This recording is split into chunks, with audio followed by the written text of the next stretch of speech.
Hi all, welcome to our channel. Myself Madhavi.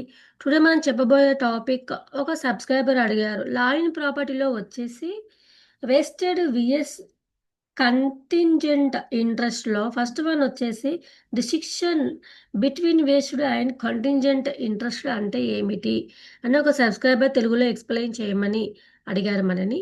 So today నేను explain చేయబోతున్నాను. ఏంటి దాని గురించి టాపిక్ అంటే, ఆస్తి చట్టంలో స్వస్థ మరియు అగంతుక ఆసక్తులు అనేవి ఒక వ్యక్తి ఆస్తిపై కలిగి ఉండే వివిధ రకాల యజమాన్య లేదా హక్కులను సూచిస్తాయి. వీలునామాలు, ట్రస్టులు మరియు ఆస్తి బదిలీలతో వ్యవహరించేటప్పుడు ఈ రెండింటి మధ్య వ్యత్యాసం ముఖ్యమైనది. స్వస్థ మరియు స్వస్థ ఆసక్తుల మధ్య స్పష్టమైన వ్యత్యాసం కింద ఉంది. ఫస్ట్ వన్ వచ్చేసి స్వార్థ ఆసక్తి. స్వస్థ ఆసక్తి అనేది ఆస్తిని అనుభవించడానికి లేదా ఆస్తిపై ఆసక్తిని కలిగి ఉండటానికి తక్షణ మరియు సంపూర్ణ హక్కును సూచిస్తుంది. దీని అర్థం, స్వార్థ ఆసక్తిని కలిగి ఉన్న వ్యక్తికి ఆస్తిపై ఖచ్చితమైన హక్కు ఉంటుంది.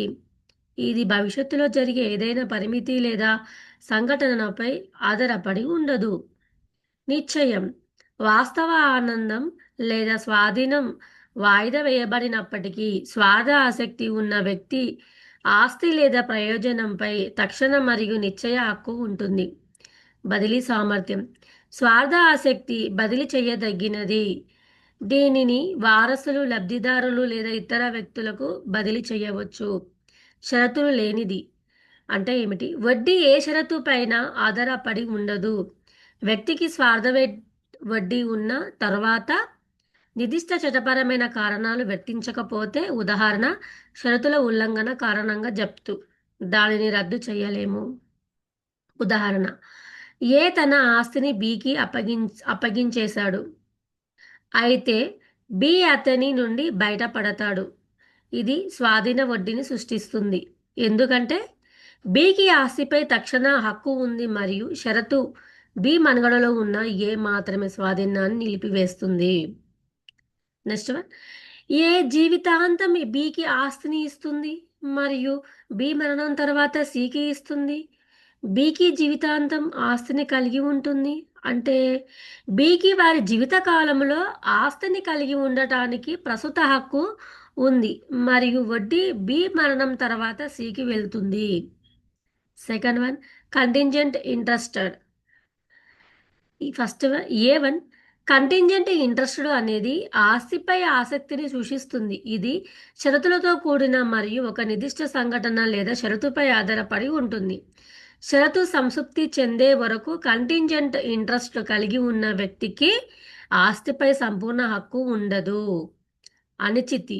భవిష్యత్తులో ఒక నిర్దిష్ట సంఘటన లేదా పరిస్థితి సంభవించడాన్ని బట్టి ఆగంతుక ఆసక్తి ఉన్న వ్యక్తి ఆస్తిని పొందవచ్చు లేదా పొందకపోవచ్చు. షరతు పూర్వస్థితి. ఆగంతుక ప్రయోజనాలు సాధారణంగా షరతు పూర్వస్థితికి లోబడి ఉంటాయి. అంటే ఒక నిర్దిష్ట పరిస్థితి నెరవేరినప్పుడు మాత్రమే వడ్డీ సంపూర్ణంగా ఉంటుంది. బదిలీ చేయలేనిది. ఆగంతుక ఆసక్తి సాధారణంగా అది స్వాధీనమయ్యే వరకు బదిలీ చేయబడదు, ఎందుకంటే అది సంభవించే లేదా జరగని సంఘటన లేదా పరిస్థితిపై ఆధారపడి ఉంటుంది. ఉదాహరణ, బి వివాహం చేసుకుంటే ఏ ఆస్తిని బికి విరాళంగా ఇస్తుంది. బికి ఆసక్తి ఆగంతుకమైనది, ఎందుకంటే ఆస్తిపై బి యొక్క హక్కు వివాహం చేసుకునే పరిస్థితిపై ఆధారపడి ఉంటుంది. బి వివాహం చేసుకోకపోతే వారికి ఆస్తి లభించదు. సి విశ్వవిద్యాలయం నుండి పట్టభద్రుడైతే తన కుమారుడు సికి ఆస్తిని వదిలేస్తాడు.